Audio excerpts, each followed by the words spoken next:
oli mukulaba Saviour TV, TV y'omulembe guno.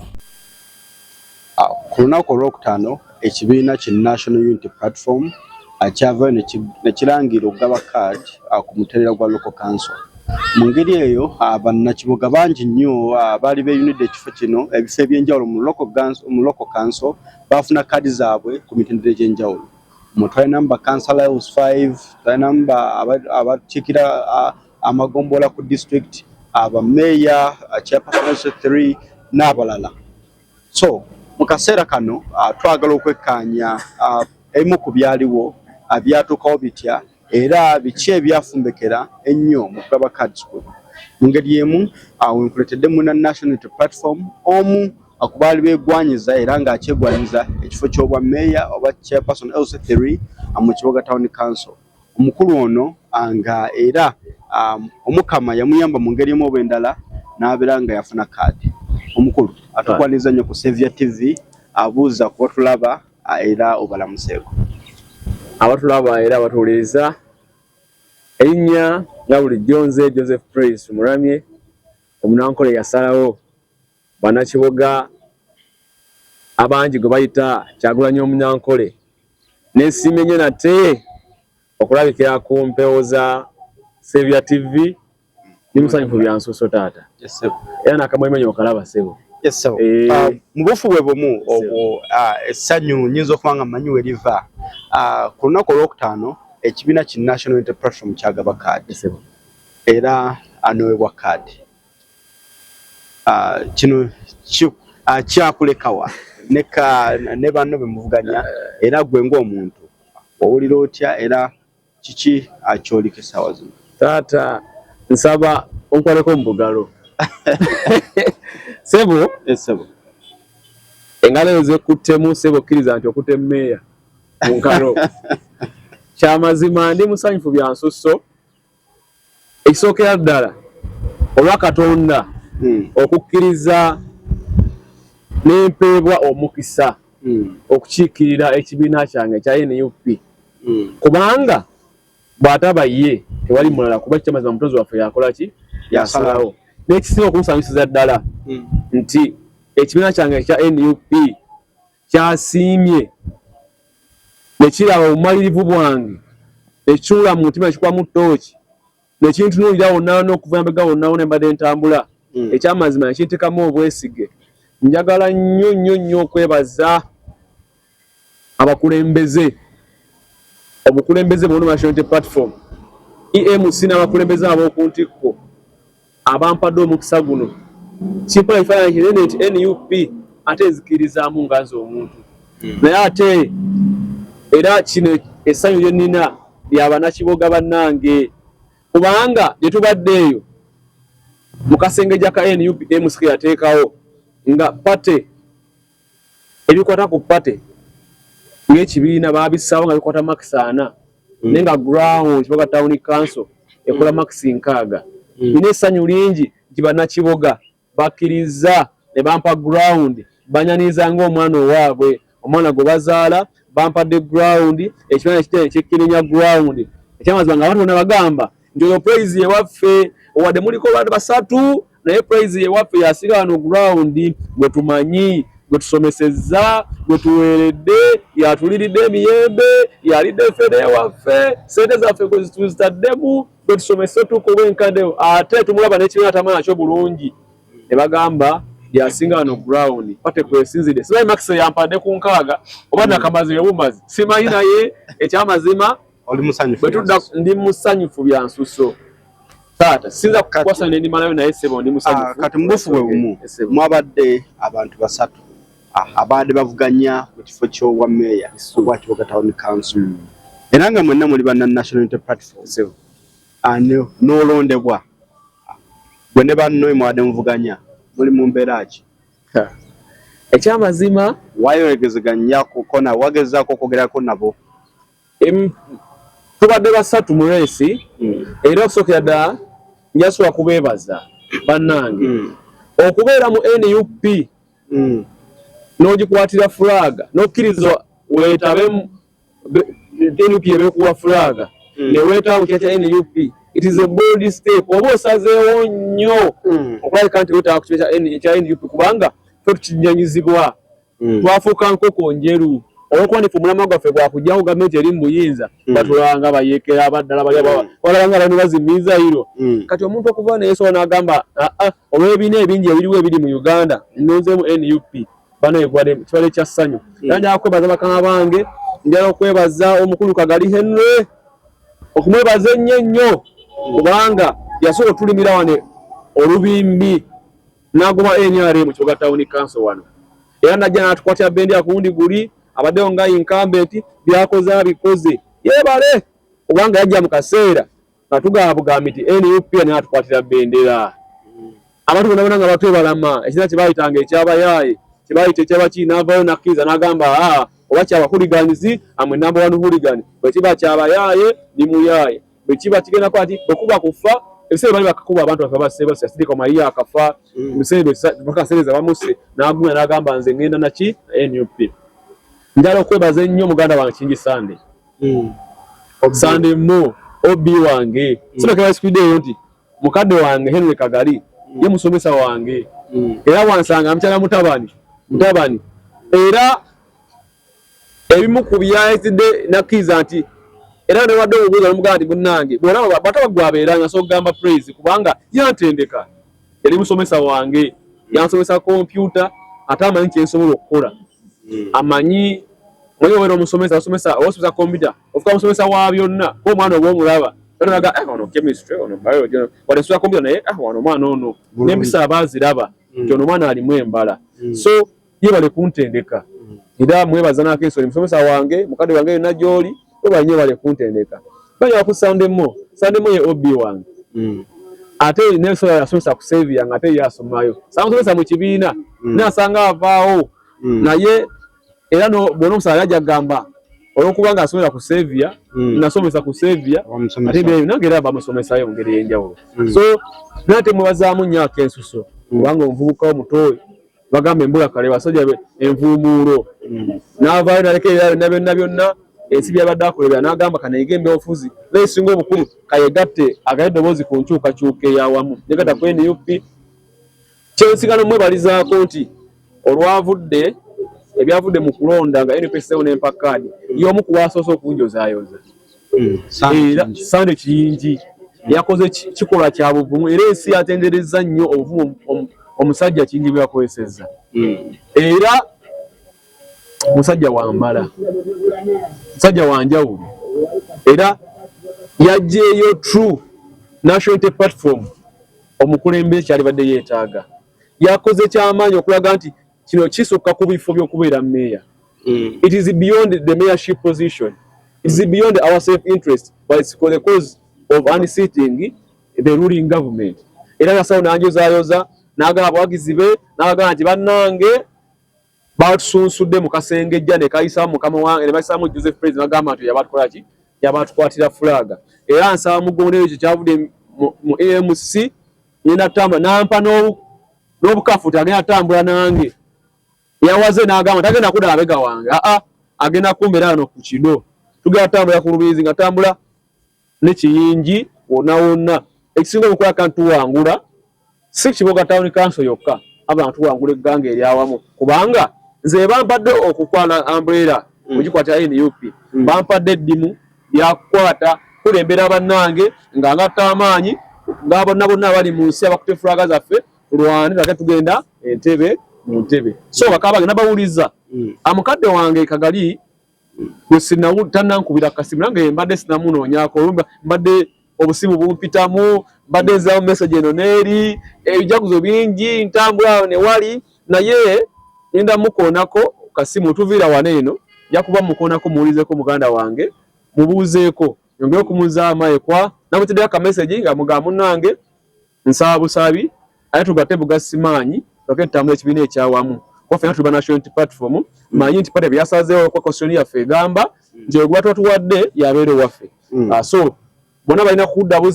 kuwuzira buzima bega oba kusayina esayira ate gye bali ababiri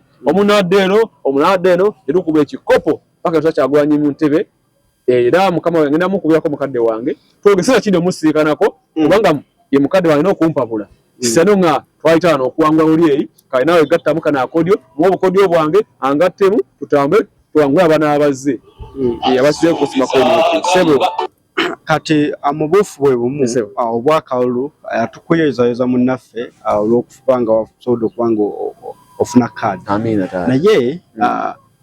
omanyi tuba togera ku nsonga zino nsonga ngazi. Ekituufu. National Unity Platform baava ne bagaba kaadi batandika so olunaku lwakuna lwakutaano lwamukaaga ndio waliwo ze baagabye. Naye twalabye nti mu ggwanga lyonna wabaddewo obuzibu. Waliwo abantu abavune ne beekalakaasa nga balaga obutali bumativu olw'ekibiina obutabawa kaadi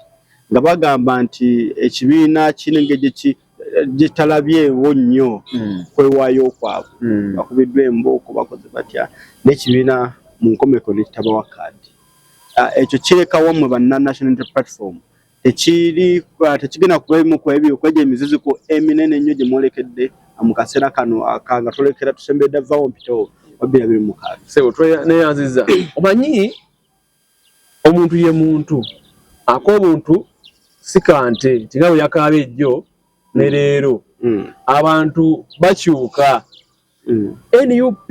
yazimbibwa ku musingi ogwa people power. People power nejja neezala NUP. NUP ena principles kwetambulira, ena values, ena ideology, ena ne constitution kwetambulira. Abantu abamu bayingira mu kibiina ebyenjawulo ate bali ku mulamwa gwe tukolaki bwe tuliko ng'ekibiina ekyabamu wabula nga ensobi okuba tuli mu nsi era tuli bantu ensobi isobola okubaawo. Vetting eyinza okuba teyawadde 100 ku 100 bwenkanya eri abalala wayinza okuba nga n'ensobi ezaakoleddwa olw'engeri emu oba endala naye era wabeerawo omukisa ng'ogyeko okweyanika okuddeyo kaya tebampadde kaali kubanga buli omu agwanira. Wekibiina kyaffe ekikulu kyakuggyako nakyemalira kyakuggyako Museveni kyakukyusa gavumenti eno. Bino ebifo tubyetaaga kubanga Kyagulanyi n'afuna obukulembeze agenda kukola yekka naye si ekibiina kyaffe ekikulu kyakukyusa ggwanga laffe ino eno. Era abo bannaffe bolaba beekalakaasa abagaba bakoze batya batuufu kuba kosiyoni ebawa omukisa eyaffe NUP okukola ki okwemulugunya. Newe emulugunya otya twebuguza social media tuna petition odekawo petition constitution yaffe ng'okkiriza bakubanga nenkusomera wali wantawanyiza mwana kwesimba jemede naye constitution yaffe olwa omwaganya okukola ki okwemulugunya era atekayo ebbanga eggere tibannaye museeyo okwemulugunya kwamma ensonga ensasa atambudde buki atambudde bulungi era okwemulugunya nekutunulibwamu oso okuddayo ne bakebera nti bane bayise ensonga eno n'eno naye like si ntuufu muddemu mutunulira ensonga eno. Naye waliwo abeesomye nti nze nzija independent oyo afulumya ekigambo ekifaanana bwe kityo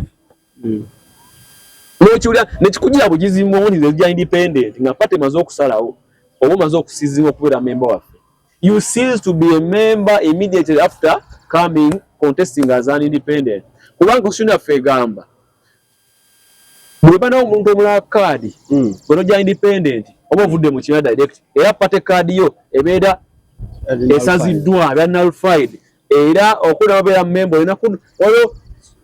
emiso mingi olina kugendawo okuwandiikawo SG n'akukkiriza okuzzaamu kibiina obutakuzaamu wanakuzaamu n'ogenda ku seeke nebakukkiriza bakugaana awo oba tokyadda kubeera ki kubeera member. Naye lwaki twakussa eryo olw'okuba ekibiina kyaffe kyakuggyako lwaki twagana kwita nnyo tulika batalina bakibiina we became into twafunafunye political party ebirenga vehicle etwala power naye nga twala na kibiina tuli nnyo our party is not more oba tuja National Unity Platform chansi yonna collective lokulabika ntutwala eggwanga lino mu maaso nti bwe bolaga nti ate gwe obadde kubeera meya n'ofa bagabeera meya tebampaye na kaali nzija independent what is the matter kubeera olwo tuzovunaanyizibwa bungi obw'okukola ebyaffe ate bannaye bakimanyi okimanya mu nju ya kitaffe mumeifo bingi eby'okubeeramu byali bigambo bya Yesu Kristo n'ate mu Kyagulanyi wanaafuse president tewali manyi agenda kuba foto ge kino ebifo bingi obadde okimanyi nti buli ggwanga lirimu ambasada kati gwe ssebo okubeera wano ng'oli meeya obimba oli kuba meeya n'okubanga olwanyire Kyagulanyi afuule entebe agambe nti walwana nnyo wakuba enkebete anti ambasada Kenya ayinza okugamba nti ngenda kujja kuba namunigina ningenda kusigala nga ntembeeta ensonga enkulu ngenda kusigala nga ngamba Kyagulanyi waffe Kyagulanyi waffe era nga mu mulonde nga ndi kuba namunigina olwaba awedde pate kigikosezaawa kubanga Kyagulanyi toyinza gamba nti omwagala amanyi waliwo ebintu ebitasoboka kugamba nti oli omwagala naye nga kyakkirizamu sikyokkirizaamu akugambe mukama wange onjagala nange siganye naye nze kyenzikirizamu ekyange tumwagala amagazi ng'omuntu naye ideology his ideology is we are changing this nation to have a welfare government, the government that is people centered ekiza mu bantu naye ogenda kubaawo etya atugyeko Museveni naye gwe wone wansi olwanyina akafo kakubeera kansala agala kubeera chairperson C5 agala kubeera MP gwe bwatakuwa ofiirawo bwatakuwa kadi kola ebirala oba tulina kadi nga wooli other people don't have cards nga weebali kyopola Kyagulanyi aganye bafutu soja sira Kyagulanyi kala naffe tukizanye mu bafutu soja baffe I've been a foot soldier. No, until I've been upgraded to become a foot soldier Pro Max. Nampanda akatiba akenjalo kati munne ni meya. Nisi gandi foot soldier. Ne olaba na matagala kifo. Abantu alo mutango nafa n'okufa. Ebalwana nnyo mubeere. Saawe n'ofuse kati meya. Ne olaba bana abali abakole nnyo agamba nti nokwata ku meya waffe. Kokwata ku meya waffe. Oyo kati yagero tukolali. Yagero tukomandinga agabugambi tugende kati abatagala bifaabo. Gwangolaga nti gwofiirawo yaga kifo kati kyo otegeeza twaganula nsi yaffe yawamu era ojja independent ovuddeko ebadde efuuse kaasa oba olidde mu nsi olukwe oba olidde mu Kyagulanyi olukwe oba olidde mu pato olukwe era oba okoze obi ekiri haramu haramaini mu NUP okuula ne era binawo independence mbu NUP liningi mbonaze you're either with us or with them yasobola kubeerawo mu nze ni wa NUP edo oli waffe oba toliwa Bwana Joseph Praise singa embeera eyo ey'abantu okwagala okwesimbawo kuba namunigina nayo ebaako weerabikira mu kibuga town council ku kifo ekyo oba ekifo ekirala kyonna mwenge ekibiina naddala kale nga nkijje ku level ya national n'ekiziringa down to kibuga only mwetegese mutya okwenganga embeera eyo obutafuna kusomooza kwe kumu bizibu bye bimu na bannakibiina kutandika kwerumangana nga we kiri mu bannaffe ba NRM mu kampu y'ekibuga mwetegese mutya okubanga mukiŋŋanga ekyo so tuyanziza ekibuga twagenda beera independent owa NUP kubanga baze buli kantu wa NUP mu kibuga zakyogera lunye ng'agamba okuba munnange kaadi wekolaki bwe tugera naye era bangi balayidde Ssaabakonzi wano abadde atambula eggwanga lyonna Bisabo Wemba Bibu ng'asooka na balayiza twali n'olukiiko wano olusembyeyo ku ofisi zaffe wano eza NUP mwenna mwaliyo twaliyo mwenna bameeya basatu mwembadde mwagala ekifo meeya incumbent teyaliiwo naye yalina obuvunaanyizibwa obw'enjawulo nasobola kulabikako naye nga bwali nti kibadde kimanyikiddwa nti wa National Unity Platform era nga musajja akkiriza munooza NUP abali obunabona baali bagamba kubanga ba MP abasinga baaliwo ebola MP Honorable Muhammadu Kibuuka agamba nze owa kaadi musima musimugo kubanga pate bwe nabekoze eki aluna majegere nga akuba omubaana amandi bo power nze kuba kaadi nabuzi baga sita mu grant yanya ne okulaba mukulu wesige mukama ngagamba nti yego wa kaadi mukyala Grace Kakoza teyaliwo Honorable ne ate akyogera lunye ona wabeera gabugambi wa kaadi ngende ate yo futu soja sasa nako odoa kadi odotulanga ona even bukirwa oyi achiko ne kuli yachikola kwali yesimba ko nona lebokaya omagala wabanji nagamba nti bade ko na lebokaya kadi namudabuziwa mabegana aga muwoyo so Dr. Bukulu ba teyaliwo ne yachikira mu lukiiko olwo era nawe dawo bolokoto kubanga yalinawo personal assistant we yaganaga ffe political assistant n'agamba ffe olw'omukulu honorable Dr. Bukulu yogera kujja independent Mayor Sande Kiyingi yakikoze practically era anjozayozeza nnyo obubaka n'abuteeka ku mitimbagano n'abuteeka ku X ku Facebook ku WhatsApp mu audio n'akuba ne video aza kufuza n'akuba ne video twali bukafu mala kole ekyo n'agamba nze praise go naye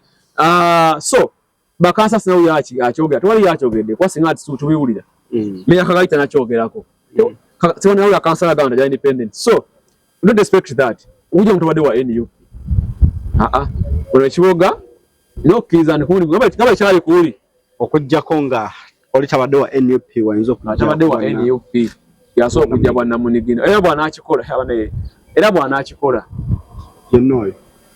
ajja kuba afuuse kaasa anti yawukana ku mugendo FC kaasa kubanga teri asinga kibiina maanyi teri asinga revolution maanyi and an idea whose time has come cannot be stopped. Edobozi ya mukala yagambye the praise wagenda obeera meya nebweziribanga mu ttaka nebuluga neboleeta mundu nebwokolotya sajja agamba neba biroli byatiya gasi wanatozijjaawo ekyamazima mukama wa Allah bw'asalawo ndi ebiro bituuse nebwokolotya nyojja kubeera so suyawo independence wano mukama wange kati anga kwafunye card nteekateeka kizoyina gwe ng'omuntu era ne party yeetesitese eti okwenganga akalwa kawamu ketuyita vaawo mpitewo 226 party kali nagiweereddwa nekitegeeza kinene kitegeeza obwesige ekibiina kyange kyebuninamu kitegeeza tebalabye amaanyi gange balabye omaliivu bwange balabye kuba ekyamazima sijja buzimu NUP nekyali pop power nze omu wa Twitter warriors abasookerera mu Uganda yonna ne bannange bapaasi jadwa omunaku alina pulaani basete alani twalina bannange okwali ba unemployed youth Priamo the good girl it was a couple of people but I was among those so tubaddewo ebbanga lyonna nga ne food soldier nkoze bingi ku lw'ekibiina kiboga tukoze ku lwa Kiboga Town Council Kiboga yawamu n'oba Christine Kaya Nakimwero nga tukola ebintu ebisukka so balabye obumalirivu abamu balowoozanga basobola kulowooza nti oba Joseph Praise tumulamye kaali omunankole oyo atubuzaabuza naye twagala bifo twagakyusa ggwanga lyaffe paka essaawa tusenga lwaki tubyekolera bwetuba munaffe tubisobola obikola bafutu soja kyawa yakola bukozi banaga buli omugenda weesimbewo oba olina obusobozi osobola okwesimbawo naye ombuuza ekibuuzo ky'okuba nti tulina enteekateeka ki enteekateeka namutayiika tetulina okuwangula naye si kuwangula wangu Town Council kuba Town Council yo Town Council yamyuka dda wano wa NUP kali kidiri mukola bukozi kulalinga banaffe abaali basigalira mu bibiina ebirala bannampawengwa abali mu NRM abali mu FDC abali mu DP netubaleeta tubaga abannaye wano wetulaga twagala bakazi bwa meya twagala Kiboga yawamu nga Kyagwanja agikulembera nga alina mpaka Christine Kaya nga LC ye woman MP bagana kuba Kiboga West bagana tufunya candidate tebanamu kwa MP bagambe LC5 kikwasiza kibira onawe kibira ngo Musa kimera tina Mayor Joseph Praise bakansa afi bonna nga tubalina awamu yawamu tamayo nga onaona wa ready twamure twagala amasanze twagala engude ennungi twagala amasomero amalungi twagala amazzi agali soft amazzi mu Kiboga Town Council twagala enkulaakulana eyawamu n'eggwanga eryawamu nti kisukka ku Kiboga Town Council kijja ku ggwanga eryawamu enteekateeka weerisebo nze kati saawa eno anasedde okutalaga onoonya emikono gyange isi yansaba emikono era ngenda kutandika noonya mikono gyange ndaga ngifuna nga tuuka okwewandiisa mukama wange n'ekibiina eddene ng'amaze okugaa nti oyo wetukiriza tukoze mwanekedduso ejja pulezidenti gyanoonyezebwa dda era Kiboga pulezidenti twamuyira emikono mu buyitirivu Kiboga Town Council naddala siakawuli omu yamusayiningira naa nti akola ki afuna emikono tujje tukanoonya tugenda protest vote kawulireko protest vote kawulira nga mukogerako tugenda mukawula kwekandanga akalulu akagamba nti mbiganye nekalimu emiteeko egyo miteeko ena tuli mu kanoonya tugenda noonya akalulu mu kibuga town council mumezi gino isigaddeyo ena nkakasa we shall leave no stone unturned kabeera mwana muto gyamusanga ayimba praise ayimba Bobby ayimba Kaya ayimba Kibirango ayimba kansala mu kitundu ekyo ngenda kutuuka ku buli muntu mu kibuga town council bwe situukako aninde bulinzi kubanga nzijja physical agenda kunako n'amaaso the praise amba bayinza okubanga muno wali yagamba bannaye praise bwe nawudde praise yayo bannaye gomanga omuvubuka oyo osingamba ddala okumanya ninga agamba le kisoboka ngende mbagaye bane yenze mu nkwateko mu ndabe yenzo one NUP da yenze naye waliwo sigenda kutuuka kekati okukanoonya ngenda kukanoonya enteekateeka endala ya Kalonda. It is going to be a mass mobilization. Kiyoga njagala wano Kyagulanyi afuna obulu 95%. Honorable Kakusi Nakimero ajawo 95%. Kibirango Musa ajawo 95%. MP Kiyoga wesi wanatu MP naina ajawo 95%. Joseph Praise ajawo 95+%. A massive mobilization katugende tukalonde mubungi buli omwe agenda alonde bode alina omukisa ogulonda agenda akoleki alonde. That is a sensitization by civic education okweka tuyigiza buli muntu okulonda obutafa akaloba mekata kuba esogwa nagamba tesomesa abantu ngeyo banalondamu tugenda bikoleyo ennaku bwereere hii tuwasomese nti olonda boti ekinkumu okatikinga toyisa kalayini otikinga no boti tuwasomese tugende mu box erebo yo Kalonda. Then after tugaba abantu baffe bakakuume okakuuma sikubeera na biso sikubeera na Mbazi polling station sikubeera na mulo wana Kasale kubeerawo ng'oli kaali ng'oli assertive ng'eriiso George nga kamera yo ekyokuwanisa kyaffe n'essimu nga tulaba obeerawo ng'olaba bayinza okwagala osulamu obulu bayinza okwagala okulwanya posisi batubuze mayi befula abalwana mayi obeera mu kibuga Kampala ebibuka bijja eyo efula yona bebikonda awo kati gwe gy'omagala bannaye batewewe ngeno bali mu kusokoola kati etugenda okusomesa wana nti olina kubeerawo nga olaba mulaba akacyankalo mukama tolwana polisi ezo muleka balwane balambuza lamuli kubala balwana bayiwemu obulu muki mu box katwaga kibatoka kuuma berongo oli vigilant tuli vigilant afika vigilant. Then after akalulu akatwale bali okabala bakalangire bagenda lwangudo bwanguzi bwaffe n'omuteeko ogusembayo nisinga kiboge naaba Kiboga Town Council eronze praise waabwe ye mayor Kiboga Town Council ko president tuli mu digital world tugenda malokonda gewa saa 11 mwategedde byawudde mu kulonda kati bigene wali utale center bagambe nti ate mbwate bogero odicha bebaka mwechi bogero odicha wayo mutego gwa kabanje naye kyo mukisa omulungi bagatwa ku meya nga tona da president fetu sembayo kulondebwa kadi kabanje asokera ku muteeko guli ogusooka ogwa president Kyagulanyi center mo intini kesi byabakama awanvuya zino engalo n'akakwatamu ngabe yakola ku luli omusango twagopa mu kooti y'abantu ategwaggwa tegusalibwanga gukyagenda mu maaso ate omusango guvunda mukyagusala omusango guvunda janjalo abagamba omusango gukyasala kati kwolwo nkulu w'abakama tomu akakisa akasemba twamuwa omukisa Katonda agaba chances kale bakama alina omukisa guno olwangira ebyaki ebituufu twagala ku mukisa gundi guno kubanguza bana Uganda obawe Museveni nga wangude free and fair bamuwa obwanguzi nga tatawanyiza tatukubye emigo tasibya police station ape aleseka internet agireseeko tajje ko mobile money atose it's a free and fair election Museveni watuwangula go with your victory tugambe we shall celebrate the same kama otusinze ensumika naye if byabakama sees the election has not been fair n'agamba nti tagenda balabulirwa Kiso obw'ekibuga agala bwa kobokobo kagala bwa abujja kuba biralamu tugenda kukabanja akalu sitayiro y'okukabanja na sitayiro za njawulo tetugenda okwogera mu lwatu n'ensayi za mu lwatu naye twagala tutuuke mu kukabanja twagakoma ku miteeko esatu kakuume kanoonye kalonde kakuume bakabaye tujaganye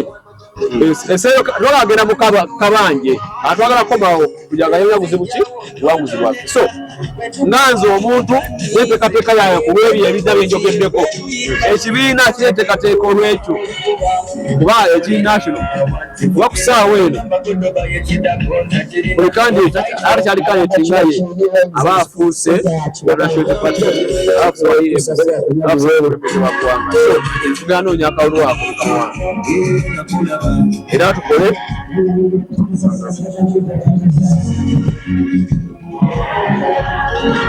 yeteekateeka Namutaayi Kasebo eriwo ku lw'ekibiina ne ku lwange kale mu kaseera kano mbadde njagala omukulu praise tumuramye Joseph abawagizi bo aba national platform n'abatuuze bonna n'ab'ekiboga obawe obubaka bw'obusembayo oba oli awo obagambe ebyo walyagadde bawulire nga gwe bawadde kaadi agenda okutembeeta ekibiina ki national platform mu kiboga mu kaseera kano. Bakadde bange bannakiboga bazadde bange baganda bange bannyinaze emikwano bannange mwebale kunjagala mwebale kunsabira mwebale kunzikirizaamu njagala okwebaza ennyo omukyala wange nabaddala ekyo mukyala oyo yemu kubansabira ennyo nyabo nkwebaza nnyo akensuso kubanga obadde mpajiruwaga n'okuba n'ogamba nti omwami mukkiriza agenda mu struggle era otuuse ensi yaffe kulwa abaana baffe ne bazzukulu baffe nnyo okwebaza mukadde wange Muhwezi Joseph omusajja Adventist omuzimbi olw'okubanga yakkiriza mutabani we okubeera ng'ayingira struggle ate ate nange njagala okwebaza olw'okuba ssebo wakkiriza ne weegatta oli omulanga gwaffe ogwa Kyagulanyi Ssentamu n'okkiriza nti bajjajjaffe be baalwana ate essaawa naffe tubikwatemu togenda kufa emyaka omugi gwaffe ogw'avoka n'oyingira struggle era mukadde wange ssebo yalina flaga NUP ku LC1 chairperson ssebo issebo gogonya LC1 family yonna family yankyukakyuka tonda basebo kava ku lubaya muzeeyi yakira n'agamba nti nedda ekimala naye naakola ki nampagira era mwebaza nnyo omukyala Lilian Muhwezi webale yakwebaza Saviour TV ne Saviour essomero DNOB nenjagala ennyo nenyumizaamu sebo eryambangula ndi mu science agumidde olwa Saviour High School yasomesa biology chemistry ne mathematics ene emikola ddala bulungi so njagala okwebaza platform gye batuwa okwogerako so mwebale okwogerako eri bannakiboga n'eggwanga eryawamu nebaza bonna abantu abongera obubaka buno abantu mikwano gyange abadde basharinga posta zange kyemanyi amanyi gade galabwa eri ekibiina kyaffe nga kyemanyi president abadde abeyo kano kalenzi kikano Kyagulanyi akanankola ekiboga nakana abasajja akola byenkolera ddala sebo bannaye bannyabo ne basebo njagala okuwebaza olw'okwongerayo obubaka obwo bulijjo na bulijjo video zange ne zitambula obubaka ne butambula posta ne zitambula amaloboozi ne gatambula mwebala abansabidde mwebala abanjagadde bannaye mbasuubiza sigenda kubattiiririra sigenda kulya mu nsi yange lukwe sigenda kulya mu kibiina kyukwe ngenda kubeera nga ndi solidi ngenda kulemera ku nsonga ensonga ekwe okujjako Museveni ngenda kugirwana nnyo kuwabaliza NUP ngenda zitambulirako ngenda sigala nga ndi mwerufu eri ekibiina nga ndi mwerufu eri abantu njagala bannange bakaba bange bevugana nabo kadi yaffe ate nga ye bakkiriza naye tambulye wamu abagizi bayo bonna gye babadde kwa bunabadde bawamaanyi mu ngeri era ng'alina abawagizi be basaba bategeeze batwegatteko lumu tusikere banaafa webiina ebirala bajje batwegatteko twale eggwanga yonna mu maaso bannaye mbaagala nnyo mbaagala ddala nze Joseph Praise tumuramye omunyankolo yasalawo lwakabona n'ensi yange ayi Ssaabasajja Kabaka wangaala